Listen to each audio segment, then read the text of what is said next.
Bonsoir à toutes, bonsoir à tous. C'est Late & Smart, ravi de vous retrouver en ce mardi soir avec mes deux invités. Voilà, on va tenter d'essayer d'éclairer les choses, de mieux comprendre les enjeux économiques du moment, autour de l'actualité du moment sur ces sujets. De quoi va-t-on parler plus précisément ce soir, comme chaque soir, autour de deux sujets principaux. Le premier, on va parler politique de relance en Europe et rigueur. On essaiera d'opposer ou pas la rigueur et la relance. La relance, alors que Ursula von der Leyen sera, la présidente de la Commission, sera demain à Paris pour officiellement valider la partie française du plan de relance européen. Et puis l'aspect rigueur qui commence à revenir un petit peu dans le discours, notamment au cœur du programme économique de la CDU-CSU en Allemagne, aujourd'hui au pouvoir, peut-être probablement à nouveau demain au pouvoir outre-Rhin. Les élections, je vous rappelle, c'est en septembre en Allemagne. Voilà, la rigueur qui est au cœur du programme économique de la CDU. Alors, Europe 2 points, relance et rigueur. Relance ou rigueur, ce sera la question que je poserai. En tout cas, ce sera le thème sur lequel on échangera tout à l'heure avec mes deux invités. Et puis dans la deuxième partie de l'émission, on fera un point, c'est toujours intéressant, on s'intéressera à la Chine. J'ai essayé de concrétiser là, un thème très général. On voit la Chine autour de plusieurs actualités. On a la poursuite de leur représentement de Hong Kong de façon, voilà, c'est écranté, c'est toutes les semaines. Là, c'est la quasi-fermeture avec l'arrestation de tous les dirigeants du quotidien Apple Daily à Hong Kong, qui était le quotidien un petit peu symbole de la liberté d'expression sur le territoire. Le patron avait déjà été mis en prison. Maintenant, c'est toute la rédaction en chef, tous les dirigeants. Voilà, on imagine que la fermeture est une question de jour. Parallèlement à ça, on a quoi ? On a à mettre en face les chiffres qu'on évoquait très brièvement hier dans l'émission. Le fait que la Chine soit devenue le premier investisseur à l'extérieur, à l'étranger en 2020. En revanche, beaucoup moins en Europe.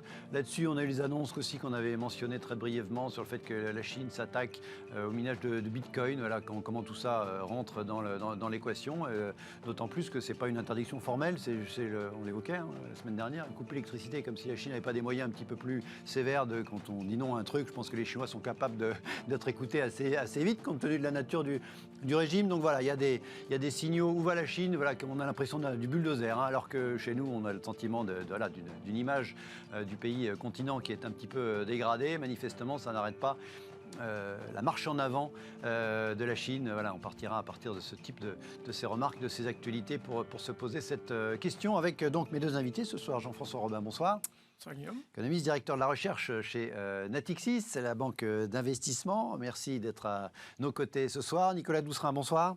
Bonsoir Guillaume. Entrepreneur, président de Valumen, spécialisé dans le management de transition. Merci à vous Nicolas d'être à mes côtés. Tout de suite, la question apéritif, on va poursuivre l'inauguration du futur grand magasin parisien qui rouvre ses portes après 16 années.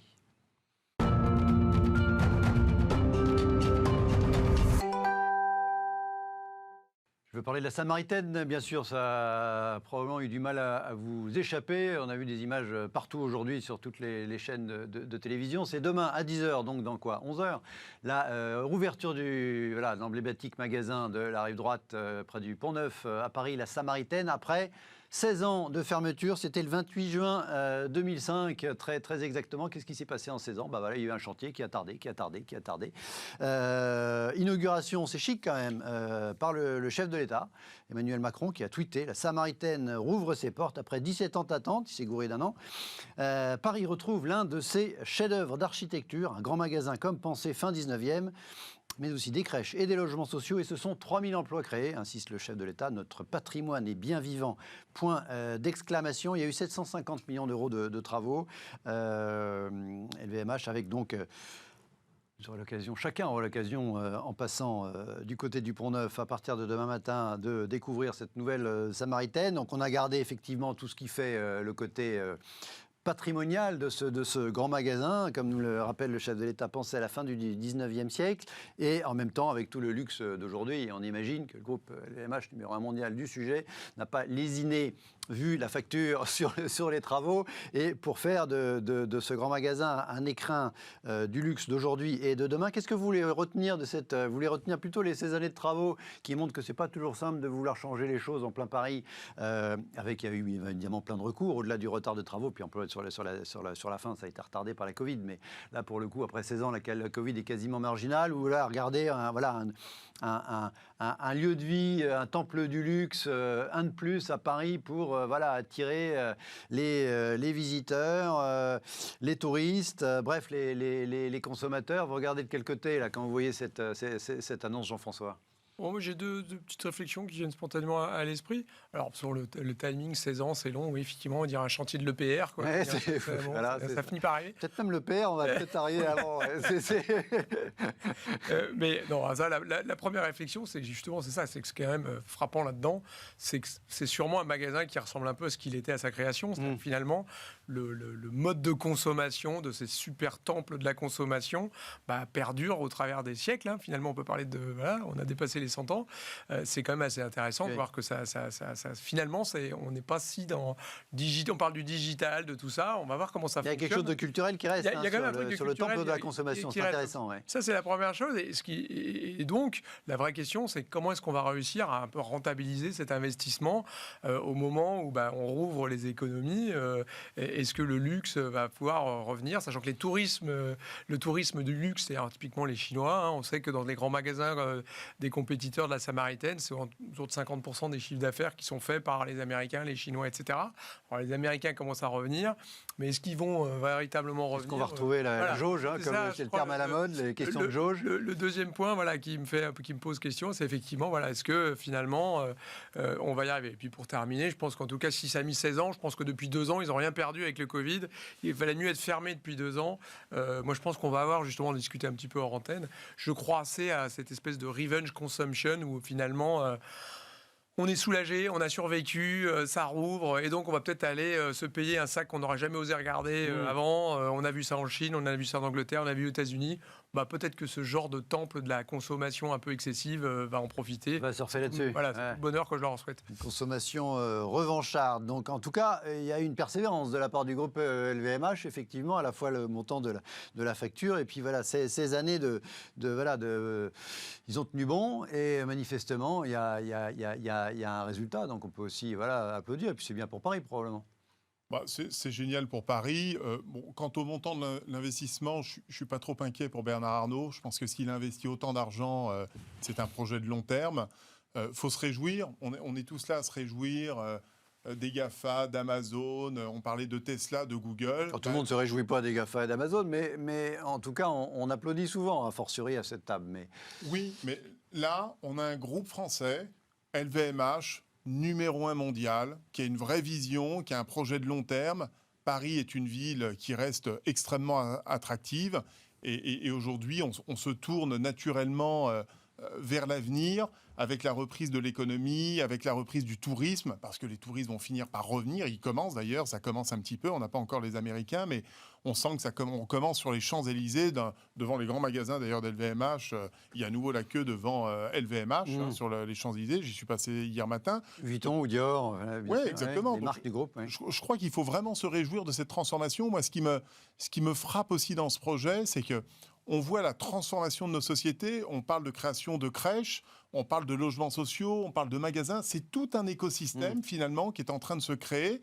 Ça, on imagine que c'est le deal avec ça, il n'y aura pas eu l'autorisation. Voilà. Oui, c'est vrai, mais du coup, tout le monde joue le jeu. Vous avez raison. Exactement. Du coup, c'est bénéfique. Tous les acteurs de l'économie, j'allais dire, à tous les niveaux, jouent le jeu et contribuent à créer un écosystème extrêmement, j'allais dire, inspirant, énergisant, et en ça, je trouve ce projet fou et en même temps extrêmement intéressant. Ça va être à suivre de très près, et je leur souhaite évidemment le plus grand succès. Allez, tiens, je vais me faire l'avocat du diable. J'aime bien ça. Est-ce qu'il n'y a pas le risque d'accentuer le côté ville-musée et ville-grand magasin de Paris avec de tels projets, avec la caution du chef de l'État? Il n'inaugure pas tous les magasins. Après, c'est pas n'importe quel magasin.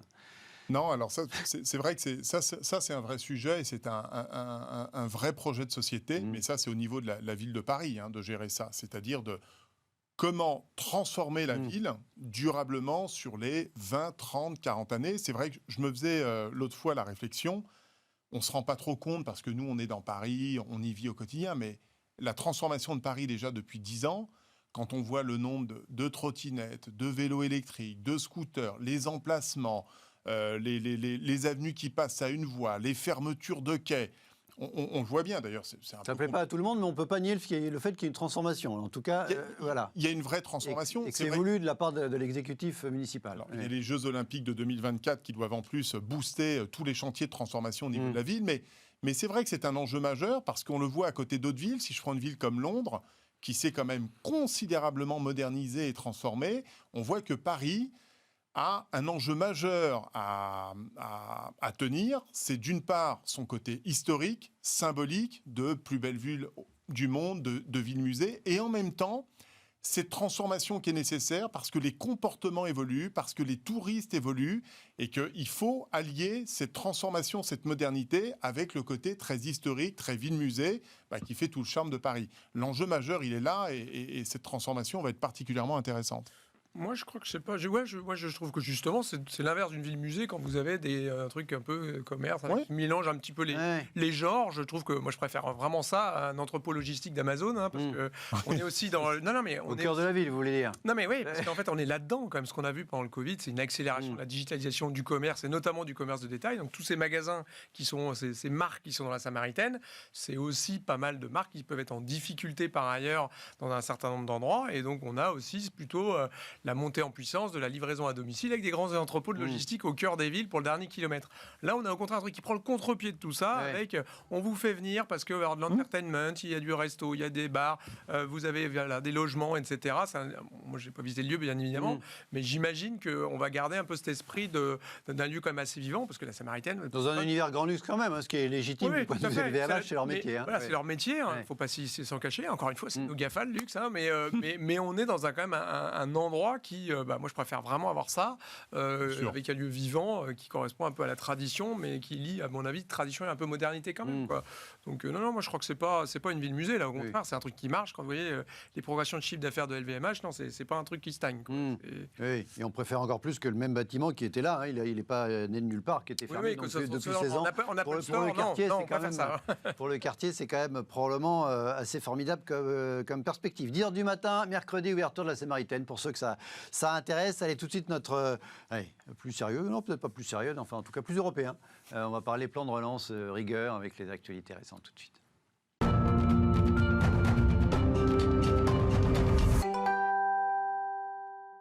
On parle d'Europe donc dans ce premier débat. C'est écrit en bas de l'écran, relance et ou rigueur. Alors c'est pas une faute de frappe, c'est relance et rigueur, relance ou rigueur. Dans les deux cas, point d'interrogation, je vais les mettre en parallèle, en miroir de deux actualités. D'une part, regardez, le plan de relance français obtient le feu vert de Bruxelles. Ce sera officialisé demain, mercredi, journée chargée décidément, avec la venue à Paris de Madame von der Leyen, la présidente de la Commission, qui vient pour rencontrer Emmanuel Macron et de fait officialiser ce feu vert de l'Union européenne au plan de relance français, puisque voilà, pour bénéficier d'une partie de la manne bruxelloise, une partie des 750 milliards d'euros du plan de relance européen, la contrepartie, c'était que voilà, Bruxelles jetait un œil sur la nature des dépenses envisagées par chacun des États dans son propre plan de relance et qu'il fallait effectivement qu'il y ait une validation bruxelloise pour tout ça. Et donc voilà, l'effort produit en faveur du numérique et en faveur de l'écologie, qui sont censés être les deux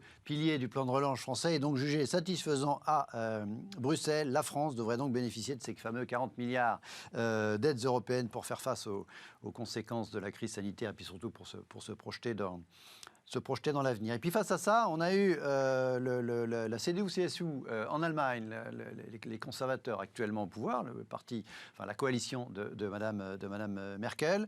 Regardez ce papier du Figaro, la droite allemande défie la France sur la rigueur budgétaire en Europe dans son programme électoral. C'est en septembre, les élections en Allemagne, ça va venir très vite. La CDU-CSU plaide pour le retour aux stricts critères du pacte de stabilité, ce pacte de stabilité qui a été, rappelons-le, suspendu à l'occasion de cette crise sanitaire et économique et dont La suspension a été encore confirmée récemment, début juin, encore pour quelques mois, le temps de trouver un accord soit sur le retour aux règles antérieures, soit sur l'établissement de nouvelles règles. Et à ce propos, regardez ce papier ce matin dans la Tribune, après les dépenses d'État, Christine Lagarde, donc la présidente de la BCE, n'exclut pas une réforme donc, du pacte de stabilité, sujet qui manifestement, si on en croit le programme électoral de la CDU-CSU, va devenir un affrontement à minima entre Paris et Berlin, ou entre Bruxelles et Berlin. Donc d'où cette idée de relance et rigueur. Relance ou rigueur, je démarre avec l'économiste, Jean-François. Est-ce qu'on peut avoir les deux pour le même prix, entre guillemets? Est-ce que ça s'oppose forcément? Est-ce que vous voyez, comme moi ou pas, une espèce de début d'opposition entre cette actualité bruxelloise qui valide notre plan de relance, qui globalement, on imagine, va valider l'essentiel des plans de relance des différents États européens, et ces arguments électoraux, des Allemands qui disent attention, il va falloir revenir à la rigueur et aux règles plus strictes du pacte de stabilité. Opposition ou pas? C'est vrai que là, voilà un signe du retour à la normale. Voilà. Les Français, là, tout le débat qu'on a eu jusque-là, c'est est-ce qu'il ne faut pas doubler le plan de relance, de passer à 100, 150 ou 200 milliards? Et puis de l'autre côté du Rhin, on nous dit non, il faut revenir dans les clous. Donc, coûte que coûte. On retrouve les lignes classiques de fracture. On est dans le monde d'avant, là, c'est bien. Le monde d'avant, c'est pas le monde d'après, voilà. c'est le même. Hein. Donc, effectivement, ça, c'est assez rassurant. Bon, maintenant, si on regarde un petit peu derrière un peu justement le programme, il y a quand même des choses qui ne sont pas si tranchées que ça. C'est-à-dire que quand on voit ce que dit Laschet, justement, qui sera... Voilà, on est quand même en campagne. Armin Laschet, donc le candidat de la CDU. Pour remplacer Angela Merkel. Il y a des choses quand même qui sont un petit peu... qui permettent un peu de réconcilier sans doute les positions franco... C'est pas un pur orthodoxe. Voilà.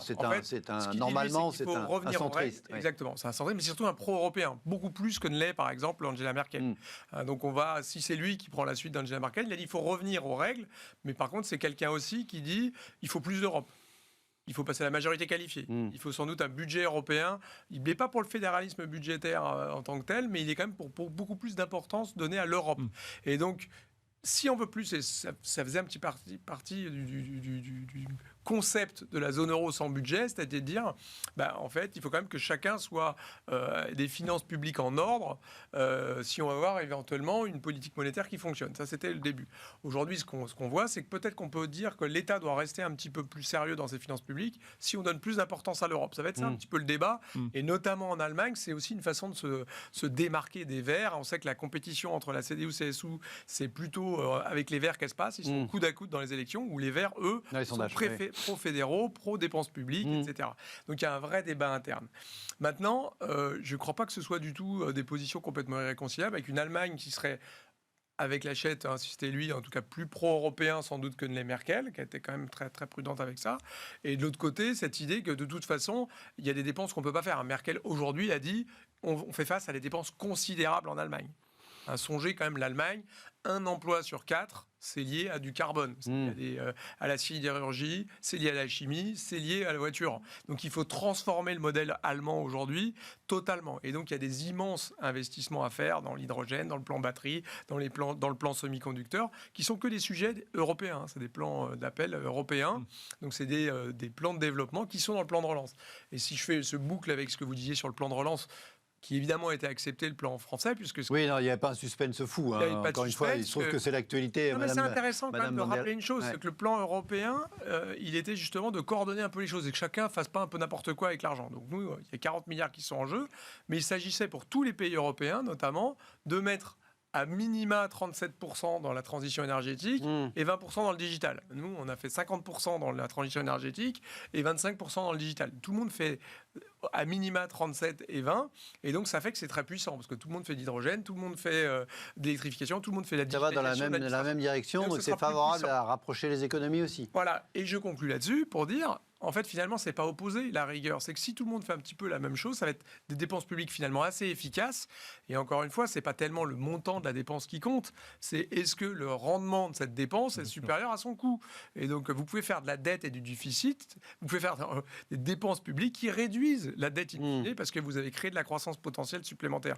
Et de faire ces investissements sur la transition énergétique ou sur la digitalisation, probablement qu'une grande partie de ça va s'autofinancer parce que ça fera un peu de croissance. Donc, je pense pas qu'il faut opposer les deux. Maintenant, c'est sûr qu'il faut remettre un peu des guidelines quand on sera. Il ne faut pas laisser penser que l'argent gratuit va durer infiniment. On voit bien les taux qui remontent. Il faut quand même qu'on remette des guidelines pour vivre ensemble, ça c'est sûr. Votre regard, Nicolas, sur notamment ce timing, voilà, entre relance. Alors, rappelons le plan le sommet européen sur lequel les chefs d'État et de gouvernement ont topé sur les 750 milliards. C'était en juillet 2020. Ça va faire 1 an. On a le feu vert quasiment 1 an plus tard. Et puis on aura, alors je ne sais pas si on parle de chèque, ils font un chèque ou un virement, ou si c'est juste des jeux d'écriture, mais de fait, on attend encore quelques semaines ou peut-être jours avant d'avoir les premiers milliards. Vous applaudissez ? Non, bien sûr que j'applaudis. Alors, d'abord parce que c'est quand même un exploit d'avoir réalisé cet investissement en 1 an. Il faut se souvenir quand même que d'habitude, ça prend 2-3 ans et c'est dans des débats pas possibles. Et là, finalement, on est quand même relativement rapide. Ça aura pris 1 an, mais c'est plus rapide que d'habitude. C'est une réalité. Bon, deuxièmement, ce qu'il faut regarder par rapport à la rigueur, c'est que vous avez des grands gagnants de ce plan de relance, notamment les pays du Sud. Je citerai l'Espagne et le Portugal, qui bénéficient de l'essentiel de ce plan de relance. Ce qui est un peu une première aussi, parce qu'ils étaient toujours à râler un petit peu sur les aides. Et là, ils bénéficient à plein de ce plan de relance. Et l'Italie. Oui. J'ai cru que vous aviez Espagne et Portugal, pardon. Non, mais il y a l'Italie aussi, mais je le mets dans l'Europe du Sud. Ah non, il n'y a pas de doute. Non, mais je crois que vous avez nommément cité que l'Espagne et l'Italie, pardon. Mais ce qui est vrai, c'est que quand on met beaucoup plus d'argent pour certains pays européens, comme l'Europe du Sud, il y en a qui bénéficient beaucoup moins et donc qui financent davantage, ce qui est le cas de l'Allemagne. Donc, ce jeu de remettre de la rigueur, c'est que les Allemands qui ont fait un effort considérable pendant des années à se restreindre, à réformer drastiquement pendant des années pour revenir à un excédent budgétaire assez exceptionnel en Europe, c'est pas pour voir tout dilapider n'importe comment. Donc, je pense qu'il va de bon sens, d'une part, d'avoir fait une politique intelligente avec des grands programmes européens sur la transition énergétique, sur le digital. Et ça me semble être une mesure extrêmement intelligente pour rattraper notre retard, parce que sur un certain nombre en tout cas de technologies, on est quand même très en retard par rapport à certains pays. Donc c'est une excellente chose.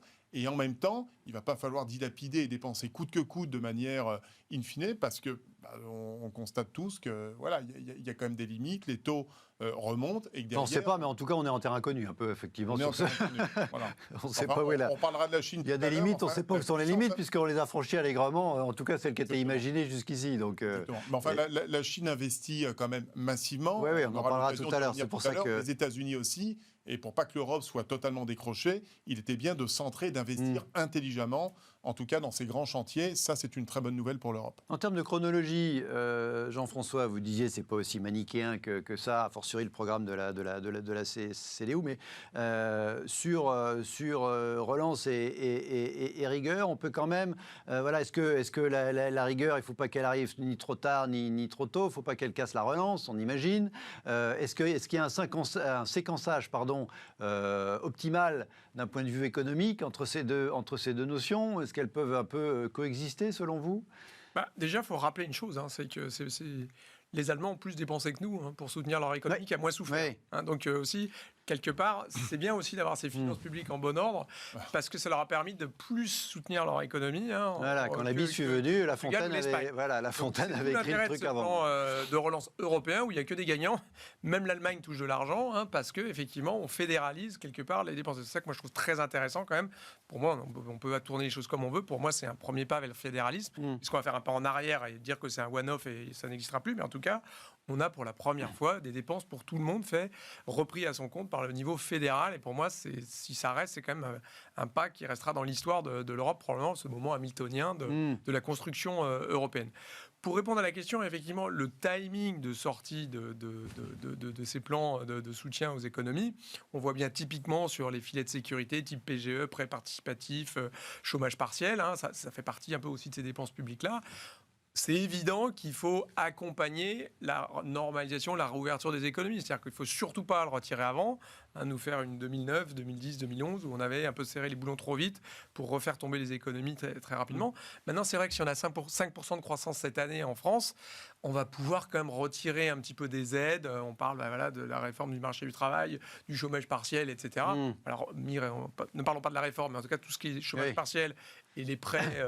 La réforme, elle a été suspendue aujourd'hui par le Conseil d'État. Voilà, l'application de la réforme de l'assurance chômage, telle qu'elle avait été votée juste avant la crise. Mais en tout cas, toutes les aides directes de l'État aux entreprises, c'est évident qu'il va falloir les retirer. Si on fait 5% de croissance et l'année prochaine 3 à 4%, c'est ça qu'il va falloir faire, c'est les retirer progressivement. Accompagner la réouverture de l'économie. Donc, si demain on s'aperçoit que les restaurants, là, les données de paiement ont l'air de dire que les restaurants sont déjà revenus à 80-90% des niveaux de 2019. D'accord. Alors qu'il n'y avait que des terrasses d'ouvertes au mois de mai. C'est spectaculaire. C'est spectaculaire. Si jamais ça se confirmait, il ne faut pas juste 3 semaines, il faut regarder un peu dans le temps, mais si ça se confirmait que finalement l'hôtellerie-restauration allait un peu mieux, je ne dis pas qu'il faut le retirer d'un coup, mais il faudra surveiller que peut-être qu'on peut retirer un peu des aides ici ou là. Si les entreprises qui sont en forme, s'il y a 70% des entreprises qui n'utilisent pas les PGE, on peut retirer les PGE sans que ça fasse une vague de défauts d'entreprise non plus. Donc c'est un peu ça qu'il va falloir faire. Je crois quand même que le gouvernement a ça en tête et qu'il est plutôt de faire des choses un peu petit à petit, itérativement. Oui, en tout cas, c'est ce qui est annoncé. Voilà, on va pas annoncer, tiens les gars, au 1er septembre, tout s'arrête. Non, c'est pas le chemin que ça prend et heureusement, je pense que c'est la bonne façon de faire. Oui, puis on a quand même un petit avantage, c'est que nous avons l'élection présidentielle en France, donc de toute façon, avec le gouvernement, je pense que ça va être... justement, c'est ce que j'allais dire, Nicolas. Ce qui est intéressant en regardant de l'autre côté du Rhin, c'est que encore une fois, on a des cultures politiques très différentes. C'est que donc les Allemands sont en campagne électorale. C'est au mois de septembre. Donc avec les vacances, ça va arriver très très vite. Et donc la droite allemande, dans son programme en campagne, dans son programme électoral, prône un retour à une stricte rigueur budgétaire, ce qui n'est pas forcément enthousiasmant pour tout le monde dans les conséquences que ça peut avoir pour les uns et les autres. Je ne dis pas que ce n'est pas une bonne chose, mais qu'on n'imagine pas du tout, puisque vous mentionniez le fait que nous, on entre en électoral. Alors, ce n'est pas pour septembre, c'est pour avril-mai de l'année prochaine, mais on n'imagine pas du tout, je ne sais pas vous, mais on n'imagine pas du tout dans la campagne électorale un des candidats, un des 2, 3, 4 candidats ou candidates principaux prôner la rigueur budgétaire. Vous l'imaginez, vous, quelqu'un qui dit il va falloir serrer les boulons, les amis, votez pour moi, je vais serrer les boulons. On a un petit peu cette petite musique, je trouve, en France, d'opposition. Il y a certaines oppositions qui sont là-dedans. Je pense que tout le monde. Les Républicains un peu, mais voilà, les Républicains, quand on laisse ce matin. Plus sur la réforme des retraites. Voilà, peut-être qu'on aurait moins dépensé que ça, etc. Ce qui peut s'entendre complètement, ça se défend, encore une fois. Après, c'est vrai qu'en Allemagne, ils sont en pleine campagne électorale, beaucoup plus que nous, en fait, finalement. On a l'impression que nous, on est en pleine campagne sur les régionales. Mais bon, nous, les présidentielles arrivent, mais eux, c'est septembre, c'est février, etc. Donc, on y est, quoi. Et donc, ce débat, il est avec des Verts qui, eux, sont plutôt pro-dépenses. Donc, à quel moment ils vont être obligés d'être dans une petite course à l'échalote chacun reste dans ses lignes. La CSU, CDU sont... Non, on revient à l'orthodoxie budgétaire. Mais si de l'autre côté, on vous dit, non, donc quand même, heureusement qu'on a eu des aides d'État, et nous, les Verts, on va les garder, nous, le PS, on va les garder en Allemagne. Je pense qu'il y a des lignes qui ne vont pas être si évidentes à tenir pour la CDU ou CSU. On voit bien que dans les sondages, c'est vraiment au coude à coude. Ça va être très intéressant comme campagne, ça. Et vous voyez, pour notre campagne et nous, puisque c'est vous qui l'évoquiez, Nicolas, en suggérant qu'on n'allait pas précipiter l'arrêt des mesures de soutien, c'est ce que vous nous glissiez tout à l'heure, vous imaginez, alors c'est vrai qu'on on l'entend un petit peu chez les Républicains, mais pas chez les candidats principaux, en tout cas se supposer être l'incarnation chez les Républicains, ou en tout cas à droite demain, cette espèce de vertu budgétaire. Vous croyez qu'on va entendre cette petite musique-là dans la campagne avant le printemps prochain chez nous ? D'abord, il faut voir qui va sortir effectivement des principaux candidats, mais en tout cas, le débat va être... Même le chef de l'État, qui est pas un révolutionnaire, a priori, on n'imagine pas qu'il prône enfin, j'en sais rien d'ailleurs. Non. D'ailleurs, dans ses promesses de campagne, il avait annoncé un déficit de la France à 0% à la fin de son mandat. Bon, il y a eu la crise, il y a eu tout ce qu'on connaît, on le voit bien. François Hollande avait fait ses promesses en son temps, Nicolas Sarkozy avant. Le constat est très simple quand même, c'est qu'on continue depuis maintenant plus de 40 ans à générer un déficit colossal. Et c'est une très bonne remarque tout à l'heure. Pourquoi est-ce que les Allemands ont pu faire un plan de relance beaucoup plus important ? C'est parce qu'ils ont su pendant des années engager toutes les réformes structurelles, se mettre en excédent. Et évidemment, quand vous avez des coups de semonce extrêmement difficiles, tels qu'on vient de le vivre avec la crise de la Covid-19, vous avez une capacité à rebondir beaucoup plus forte, ce qui n'a pas été le cas de la France. Donc, tant que la France, structurellement, continuera de faire autant de déficits, sans se réformer structurellement, eh bien, on fragilise finalement toutes les générations à venir et ça rend l'équation de plus en plus compliquée. Donc de toute façon, on a un vrai sujet et un vrai débat sur nos déficits et sur notre capacité à nous réformer. Et c'est là-dessus où les Allemands remettent un petit peu de pression, d'une part vis-à-vis de leurs électeurs à eux, mais vis-à-vis du reste de l'Europe pour dire, écoutez, nous, on a montré la voie de la rigueur, du redressement et du rétablissement de nos finances publiques, on n'est pas là pour financer toute l'Europe pendant 10 ans, 20 ans, 30 ans. Donc, contribuez, faites aussi les efforts nécessaires, parce que c'est ensemble que l'on gagnera ou c'est ensemble que l'on perdra. Voilà, c'est un peu le message, je trouve, qui est envoyé. Jean-François, est-ce qu'il faut réformer ces critères ou est-ce qu'il faut revenir il y a eu suspension des critères du pacte de stabilité et de croissance, les fameux 3% de déficit, 60% de dette, rapportés au PIB, rappelons-le. Bon, les 60% de dette, alors là, on parle en décennies avant de les retrouver, donc celui-là, effectivement, il ne va peut-être pas être claironné. Les 3% de déficit public, c'est pas totalement... on est de nouveau très très loin, après, c'est pas, on peut imaginer. Est-ce que vous militeriez, en tant qu'économiste, pour un retour plus ou moins aux critères d'avant, ou un aménagement des critères, une vision dynamique des critères, une application sélective selon les pays. Qu'est-ce qui peut être le cœur du débat? Parce que ça va être un débat en Europe, il n'y a pas de doute. Là, les critères sont suspendus. À un moment donné, il va falloir remettre des critères, pas forcément les mêmes, mais... Je vais choisir mon combat. C'est-à-dire qu'aller soutenir les critères, c'est difficile. Maintenant, quand même, cela étant, ces critères, ils ne s'étaient pas sortis du chapeau, 60%, 30% de déficit. Pourquoi on avait fait ça? C'était pour avoir un niveau qui équilibrait avec une croissance nominale de 2, de l'inflation de 2, etc. On avait quand même, c'était derrière, il y avait une certaine logique à essayer d'être cohérence.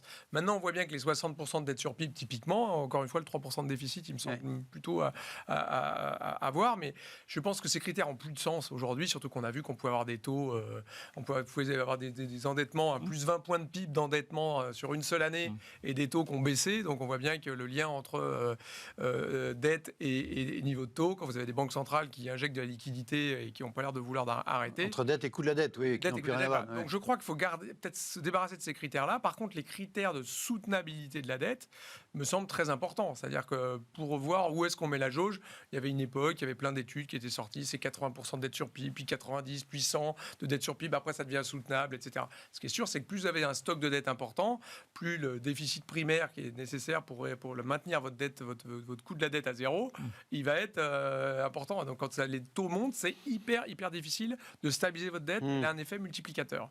Donc je ne crois pas forcément qu'il faut revenir aux 63, enfin 60% et 3% de déficit.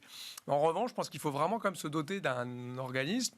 Et encore une fois, je pense que c'est au niveau européen que ça doit se faire, sinon chacun va ça va devenir très politique, qui décide un petit peu, qui mette un peu les guidelines de soutenabilité de la dette.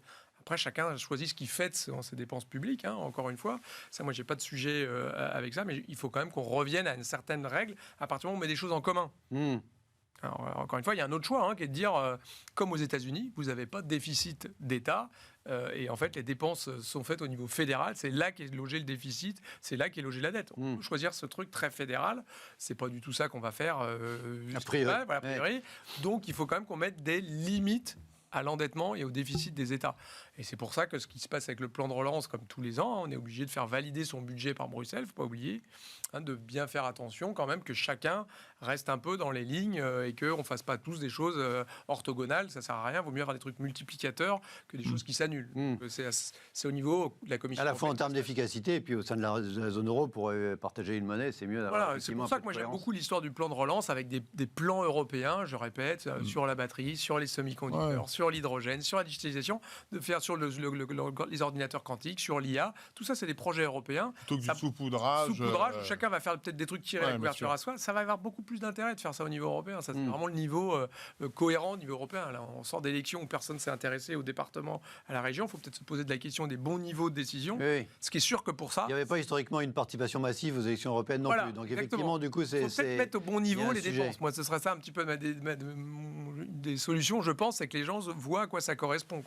Et ben pour ces sujets-là, c'est probablement plutôt au niveau européen. Pour terminer, tiens, est-ce que vous pensez que l'Europe, l'image de l'Europe chez les citoyens européens, et en l'occurrence français, elle va sortir renforcée ou pas de cette période très spécifique de de crise? Parce qu'in fine, il y aura de l'argent. Enfin, est-ce qu'on a beaucoup vu l'Europe dans une dimension positive? Il y a eu la séquence vaccin, où finalement ça se passe bien, mais au début il y a eu pas mal de ratés, beaucoup de critiques. Le soutien européen, on a quand même eu le sentiment qu'il était là, mais enfin à court terme, on a surtout eu le sentiment que c'était un soutien de Bercy, de l'État français, avant que ce soit un soutien de Bruxelles. Oui, merci beaucoup. Oui.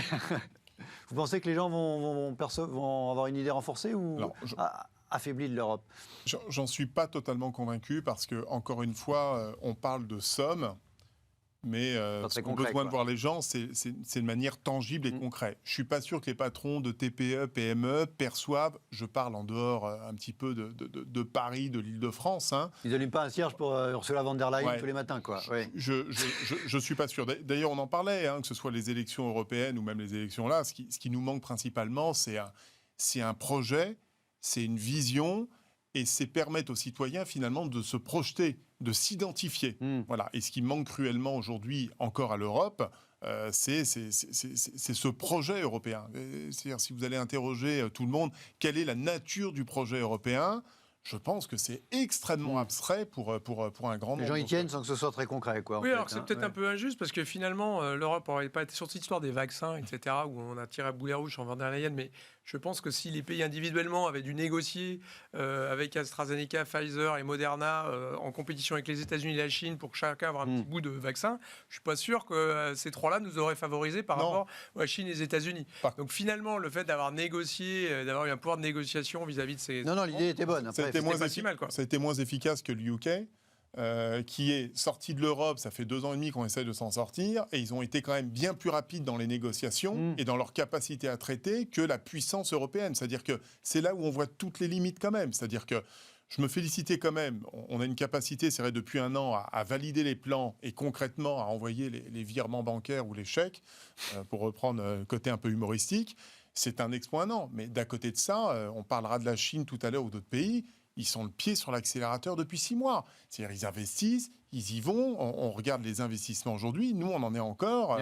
C'est long. Et aujourd'hui, on va y revenir. Si je peux me parler de la comparaison avec la Grande-Bretagne. Enfin, d'abord, on verra au bout du bout. Au bout du bout, mais moi, je suis content que la plupart, que 80% des Français aient été vaccinés plutôt avec Pfizer, Moderna qu'avec AstraZeneca. Parce que ça, c'est un coup de peau. C'est peut-être un coup de peau. Mais il ne faut pas oublier que l'Europe avait signé avec AstraZeneca avant la Grande-Bretagne, etc. Donc, je pense qu'il ne faut pas trop non plus tirer à boulet sur ce qui se passe.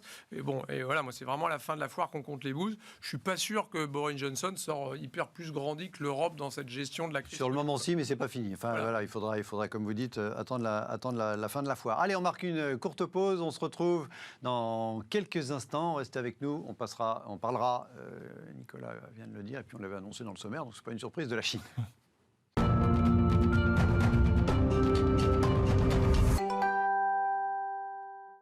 Retour dans Late et Smart. Merci de rester avec nous. On a beaucoup parlé de l'Europe dans la première moitié de l'émission. On va partir en direction plein Est vers la Chine. Où va la Chine? Alors là, vous avez 2 heures, on peut dire beaucoup de choses.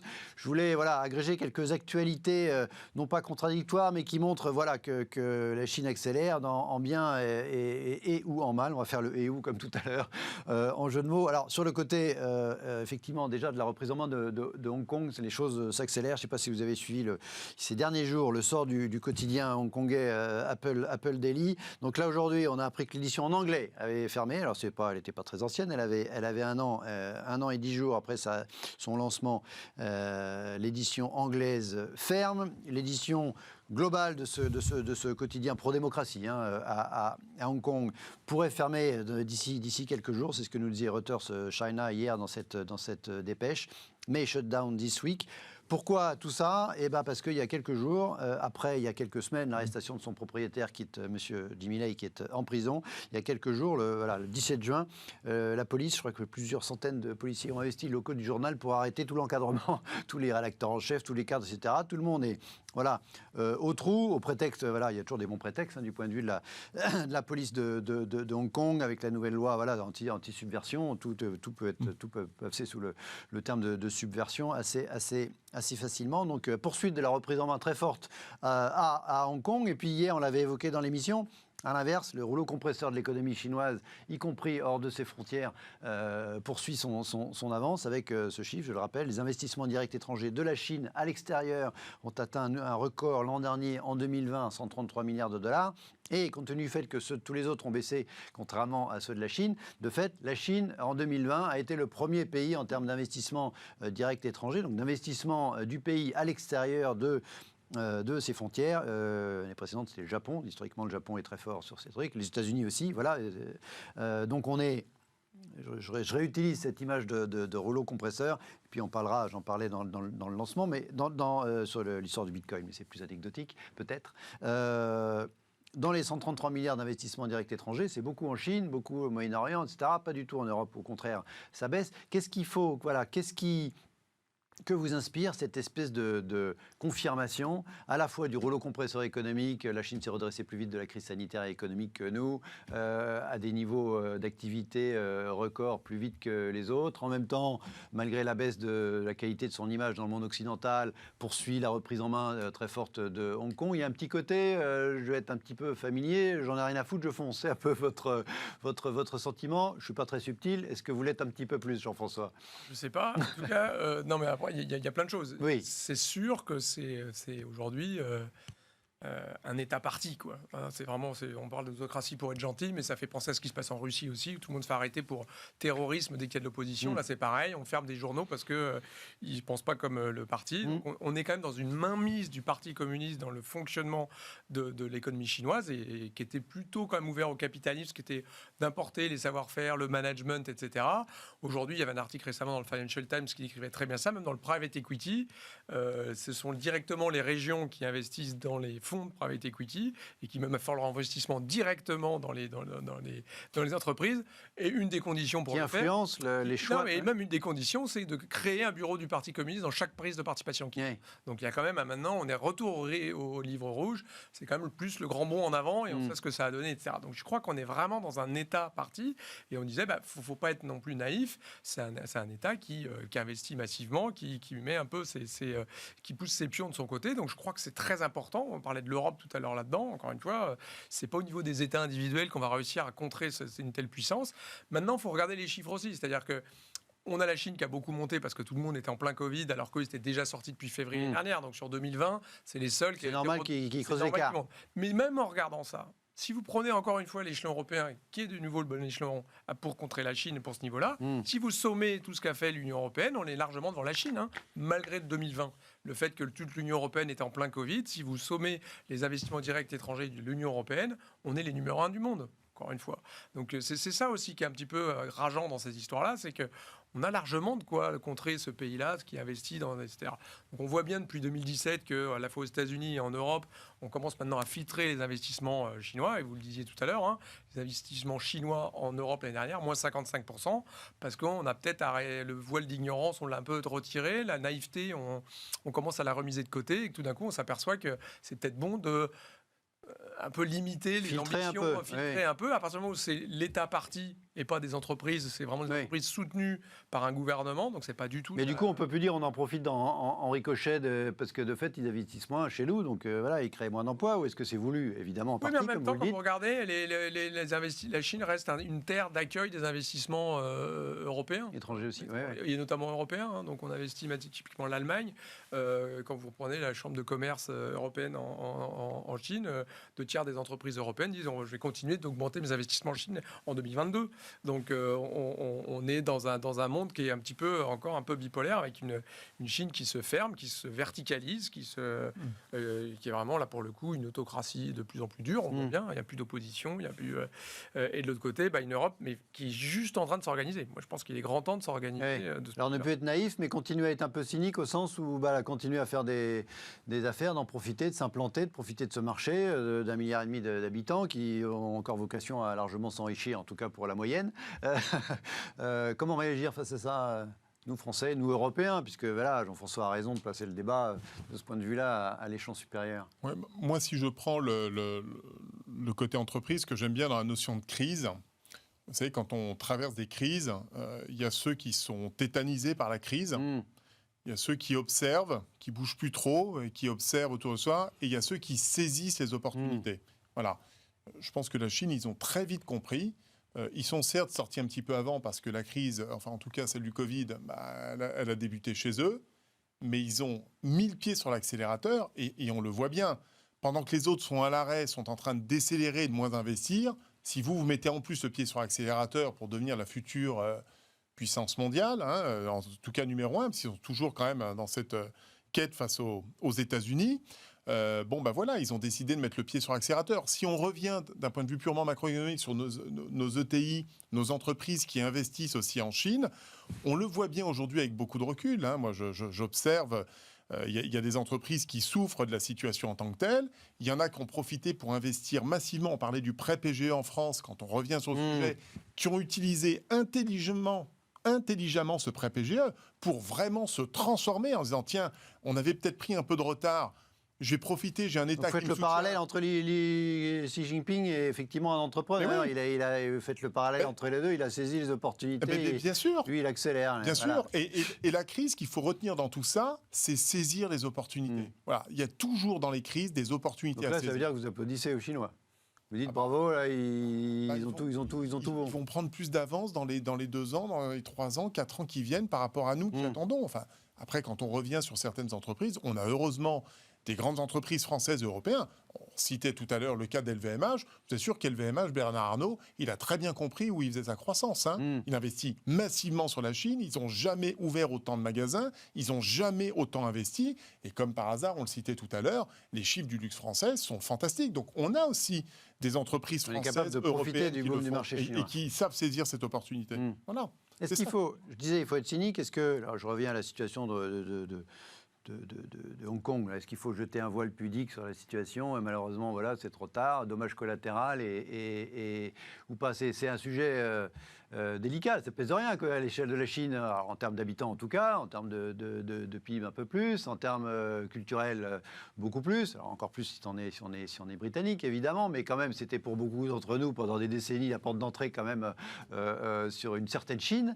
Voilà, on considère, on met ça dans la colonne perte des profits, la situation démocratique ou plutôt en voie de non-démocratisation du territoire. Là, cette ligne rouge, elle a été franchie. C'est l'une des opportunités qu'a saisi Xi Jinping. C'est d'en profiter pour... Oui. C'est fini, Hong Kong, c'est moi, et on arrête les bêtises. Maintenant, la ligne rouge, elle se situe plus du côté de Taïwan. Est-ce qu'on va réussir à maintenir Taïwan hors du giron chinois ou pas ? Enfin, là, je pense que la frontière, elle n'est plus là. Avec un enjeu industriel et géopolitique bien supérieur à celui d'Hong Kong. Hein, bien sûr, mais pour les gens de Hong Kong, ce qui est intéressant dans cette histoire d'Hong Kong, c'est que je pense que finalement, c'est une erreur stratégique. C'est-à-dire que c'était déjà la Chine, Hong Kong, qui était leur vitrine un peu libérale, capitaliste, où on pouvait faire des levées de fonds, où il y avait de l'innovation, plein d'étrangers qui venaient faire, qu'il y avait une espèce de mixité toujours créative, quelque part. Aujourd'hui, ce qui est en train de se passer à Hong Kong, c'est qu'il y a énormément d'entreprises qui songent à s'en aller, ce qui faisait la spécificité d'Hong Kong est en train de disparaître.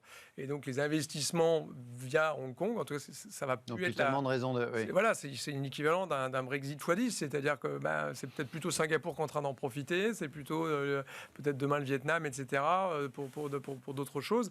Séoul et d'autres capitales de la région. C'est une fusion-absorption. Mais du coup... Toujours le parallèle avec le monde. Non, mais je pense que ça fait perdre sa spécificité à Hong Kong. Et donc, c'est un des assets de la Chine. Souvent, quand une start-up est absorbée dans un gros groupe, elle perd son identité. Et moins d'innovation, je pense, à la fin. Moins d'innovation, moins d'agilité, et voilà, bien sûr. Donc, tant pis pour Hong Kong. Je voulais votre éclairage, ou en tout cas votre regard, votre analyse sur, regardez cet article des Échos, la Chine intensifie sa croisade contre le Bitcoin. Désormais, les 4 plus grandes régions minières de Chine donc, ont mis en place des mesures contre la production de crypto-monnaies. Et le journal de rappeler que le cours du Bitcoin a chuté de plus de 50%, et en l'occurrence en 2 mois, en gros de 60 000 à 30 000 $. Et parmi les mesures contre la production de crypto-monnaies, il y a eu les coupures d'électricité. Parce qu'effectivement, on sait que ça consomme beaucoup d'électricité de miner, entre guillemets, du Bitcoin, c'est-à-dire de réaliser les transactions informatiques pour créer cette crypto-monnaie. Et en même temps, je me dis, si la Chine voulait vraiment lutter contre le minage de Bitcoin, ils envoient la police dans les fermes à Bitcoin, ils ferment tout, et puis s'ils résistent, ils les mettent au trou, comme d'autres. Et donc cette idée les échos disent croisade contre le Bitcoin, mais s'ils voulaient vraiment être en croisade contre le Bitcoin, ils pourraient être radicalement plus efficaces. Donc, alors, on sait que la Chine veut promouvoir son propre e-yuan, hein, donc on imagine que c'est un enjeu important du côté chinois. Comment vous analysez cette espèce de... On s'attaque au Bitcoin, mais pas complètement. Est-ce qu'on veut préserver quand même une espèce de peut-être d'expertise ou une espèce comment vous regardez voilà, ce type d'information qui, moi, m'a un petit peu surpris? Je pense que la Chine, quand même, justement, elle n'est jamais frontale comme ça. Elle est plus subtile que ça. C'est un dragon qui est en étouffement. On voit bien même avec Hong Kong. Hein. On a pu dire, tiens, ils avaient qu'à envahir Hong Kong et puis dire, ces personnes seraient allées se mettre en phase 2, etc. Dire, c'est à moi, etc. Bon, ils n'ont pas fait comme ça. Ils ont petit à petit mis leurs pièces avec les élections, le changement de la loi électorale, etc., petit à petit. Ce qui se passe avec le Bitcoin et le mining en Chine, hein, 2/3 du mining mondial se fait en Chine. Donc, oui. C'est le centre de production du Bitcoin, hein, de fait, à la Chine. Hein, c'est comme de beaucoup de matières premières. Ils ne peuvent pas apparaître contre anti-Bitcoin parce qu'ils veulent quand même apparaître comme une nation techno. Donc, il ne faut pas non plus qu'ils se mettent frontalement à dire on ne veut pas de ça. Mais deux, il est évident que ce qui est en train de se passer avec le Bitcoin en Chine, qui est petit à petit, mesure après mesure, en train d'interdire le Bitcoin en Chine, pour évidemment faire un monopole d'État, comme ils font. Récupérer le truc, en fait. Récupérer pour que une seule monnaie, le yuan. Je rappelle que le gouvernement chinois demande un accès, notamment à Apple, à ses bases de données, à qui pouvoir avoir, ou à Ant, ce qu'ils leur ont demandé, c'est notamment avoir un accès à toutes les transactions qui sont faites, qui les fait, etc. Ant, rappelons, c'est la filiale financière d'Alibaba. Voilà, Alipay, donc ce que va faire le gouvernement chinois, en l'occurrence, c'est vraiment préparer le terrain pour avoir un monopole d'État sur cette crypto-monnaie qui sera une monnaie d'État et qui a tous les avantages d'une crypto-monnaie, mais avec en plus ce côté pour le gouvernement chinois d'être capable de contrôler qui dépense quoi, comment, de quelle façon, et éventuellement de choisir lui, l'État, peut-être mettre des limites à qui peut dépenser quoi, comment et combien. Donc il y avait quand même un vrai enjeu, encore une fois, d'autocratie, de parti-État, de contrôle de la population, un peu larvé là-dedans. On est en train de faire de la place à l'yuan, qui ensuite, une fois qu'il sera au niveau domestique, va devenir une monnaie de diplomatie financière, et que la Chine va essayer de pousser, notamment en Europe, avec la diaspora chinoise, pour dire venez dépenser plutôt qu'avec Alipay dans les magasins chez LVMH, on va venir avec le yuan, où on vous incitera à utiliser le yuan pour ce faire. Et d'ailleurs, Panetta à la BCE a dit entre les lignes, une des raisons pour laquelle il faut qu'on avance FISA sur l'euro digital, c'est justement pour éviter que ce soit préempté par une autre monnaie internationale. Suivez mon regard, la Chine, poussée encore une fois, on revient avec des distorsions de concurrence, puisque derrière, c'est un parti-État, quoi. Est-ce que c'est souhaitable tout ça, d'accélérer vers les e-monnaies Il y a plein d'enjeux, hein, effectivement. On parlait d'hélicoptère-monnaie, de la capacité que ça donne à faire plein de choses. Il y a plein de choses derrière tout ça. Simplement, c'est que d'avoir moi, je pense que la première étape, elle est de faire une monnaie, un e-euro, un euro digital, mais une monnaie de gros. C'est-à-dire que c'est pour des règlements qui, quelque part, qui est entre banques, mais pas tellement la monnaie qui remplace... Pas chez les boulangers, quoi. Hein, Et le deuxième élément, si on veut aller vers le particulier, c'est que ça remplace le cash, mais ça ne remplace pas le reste. Hein. Encore une fois, on me parle beaucoup de crypto, de blockchain. Aujourd'hui, on peut déjà payer par carte bleue partout. Il y a déjà... C'est encrypté, sans que ce soit de la blockchain, sans qu'il y ait des problèmes de pollution de la blockchain. Donc, il y a d'autres moyens de le faire, mais en tout cas, on ne va pas couper. On ne pourra pas faire autrement que d'avoir un euro digital, je pense. On y va à plein. On a, même chez Natixis, participe à la première tentative réussie d'émission d'un asset tokenisé. Ça marche très bien, on va y arriver. On avance très vite en Europe, hein, notamment en France. Hein, donc la monnaie banque centrale digitale, on y va plein gaz. Ouais, ça va être compliqué. Ça va être compliqué d'être grand public, hein, avec des assets tokenisés dans le discours. Là, ça va. ça commence à devenir compliqué. Après, on a tous pris l'habitude de moins utiliser son cash pendant le Covid. Voilà, on va aller vers ça quand même. Allez, il nous reste quelques minutes, 2-3 sujets beaucoup plus grand public que les assets tokenisés pour terminer l'émission.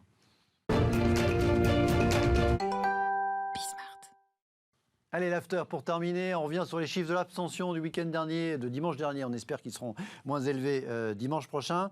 Regardez ce papier du Figaro. Abstention de points, le gouvernement prépare une campagne de communication pour mobiliser les jeunes, une campagne sur les réseaux sociaux, à l'initiative de Marlène Schiappa avec le service d'information du gouvernement, le SIG. Que vous inspirez là, les chiffres de 84% des moins de 25 ans n'ont pas voté, quasiment 80% des moins de 30 ans si on élargit. Bref, les jeunes ne sont pas allés voter, ils s'en fichent complètement. Comment faire pour refaire ce lien là, entre la chose publique, le monde institutionnel, la politique, nos élus et nos plus jeunes, selon vous, Nicolas, rapidement? Moi, je pense que c'est relativement simple. D'abord, les jeunes, alors comme beaucoup de Français, ont subi la crise sanitaire de manière extrêmement violente. Je vois, j'ai une fille qui a 18 ans, qui était en première année de médecine. Elle a passé ses journées à travailler 15 heures par jour, à être bloquée chez elle, à pas rencontrer l'année de ses 18 ans. Elle n'a pas pu fêter ses 18 ans, comme beaucoup. Alors, il y a des choses bien plus dramatiques. Hein. Alors, nos grands-parents, arrière-grands-parents ont connu une guerre mondiale avec des contextes, mais c'est quand même un contexte très anxiogène, très difficile, où ils se sont connectés uniquement par les réseaux sociaux, et on sait que c'est pas comme ça qu'on crée des relations humaines. Donc il y a eu un espèce de déséquilibre. Bon, ça c'est le premier constat. Le deuxième constat, moi c'est très clair, je le prends à mon propre niveau, même si je suis plus dans la catégorie des tout jeunes. Il n'y a pas beaucoup de programmes qui font rêver. Enfin, je veux dire, moi, j'ai pris le temps de lire tous les programmes des candidats dans la circonscription dans laquelle j'ai. Très honnêtement... Je pense pas que ceux qui ne sont pas allés voter, c'est après avoir lu les programmes, ils disent « Oh non, je ne vais pas voter ». Je ne sais pas, mais je me permets de... Mais aujourd'hui, si vous voulez... La chose politique, la classe politique ne fait pas rêver, soyons plus... Mais non, mais la classe politique ne fait pas rêver. Il n'y a pas de projet, d'ailleurs. Je lance une idée qu'on pourrait soumettre à nos futurs candidats pour l'élection présidentielle. Prévoyez peut-être sur vos 3-4 grands chantiers un grand projet d'investissement sur la jeunesse. Voilà, et on pourrait le faire d'ailleurs au niveau européen. Je veux dire, investir sur sa jeunesse, c'est investir sur les citoyens de demain, c'est investir sur toutes les technologies, sur les projets de transformation de l'ensemble de notre économie. Nos candidats seraient bien inspirés de lancer un énorme projet pour la jeunesse. D'accord, on ne s'y intéresse pas, donc il ne s'y intéresse pas en retour. Votre regard, Jean-François, sur ces chiffres un peu inquiétants? Je pense que, d'abord, c'est très inquiétant, évidemment. L'avenir de la démocratie, c'est une porte ouverte. Je crois quand même que le problème, c'est qu'on a vu pendant cette crise du Covid qu'il y avait deux... on a parlé beaucoup d'Europe, mais quand même, il y a deux choses qu'on comptait dans la crise du Covid. C'est le niveau de l'État, l'aide des États, etc. Et les mairies. Où sont le département, la région? Si on interroge n'importe qui dans la rue, que fait le département, que fait la région, je pense que c'est pas très clair à quoi ça sert. Entre guillemets, pardon. Voilà. Ça, c'est la première chose. Mais moi, si vous voulez que les votes aillent voter, c'est hyper simple. Vous créez une application. Il faut voter, digitaliser le vote. C'est quand même une évidence, quoi. S'il est grand temps de passer à ça, plutôt derrière un isoloir, on ne trouve pas des assesseurs, etc. Mais faites voter digital. C'est d'un autre temps. Enfin, on est au 21e siècle. Alors, l'histoire de la fraude, on a bien vu dans plein d'autres pays, y compris, ça existe, les bourrages d'urnes. Donc, ça ne tient pas comme argument. Il faut digitaliser le vote. Et là, vous allez voir que les taux de participation remonteront. On peut mettre voilà, on sait faire quand même. On est capable de mettre sa vie dans une application tous anti-Covid, on est capable de mettre ses porte-monnaies avec des bitcoins, des cryptocurrencies, on est capable de voter quand même de façon à peu près sécure quand même. Et là, on était dans nos bureaux de vote avec 2 votes, avec bien nos petites flèches dans le sens de circulation, d'entrée-sortie. Avec une règle pour souligner le prénom. Avec la lettre où il faut signer, on met la lettre. Vu qu'on n'était pas nombreux dans les bureaux de vote, il n'y avait pas de problème d'embouteillage, cela dit. En tout cas, c'est une expérience personnelle dimanche matin. Non, mais il y a des pays qui ont le vote électronique et ça se passe très bien. La démocratie est assez vivante dans ces pays-là. Mais 2 aspects. Les jeunes ont besoin de rêver, ont besoin de se projeter et d'avoir des idées et qu'on parle d'eux. Ça, c'est un premier élément. Il faut qu'on parle d'investissement sur la jeunesse et on vit en 2021. Il faut digitaliser pour renouer les jeunes avec la société dans laquelle on vit aujourd'hui. Voilà. Le chef de l'État, il est conscient de ça. Alors, l'autre jour, c'était avec McFly et Carlito, les youtubeurs. Voilà, aussi. Alors, je ne sais pas si c'est un moyen d'emmener la jeunesse dans la chose politique. Voilà, regardez, le chef de l'État avec Justin Bieber, donc chef de l'État, et madame avec Justin Bieber, j'imagine madame aussi, en photo, voilà, à l'Élysée avec le drapeau derrière, à l'occasion de cette séquence fête de la musique. On verra si c'est un moyen, là aussi, d'emmener les jeunes dans la politique plus traditionnelle. Le chef de l'État, en tout cas, il cherche des moyens d'accrocher les jeunes à son discours. Merci à tous les deux d'avoir été à mes côtés ce soir. Très bonne soirée à vous. On se retrouve demain, même heure, même adresse sur Bismart.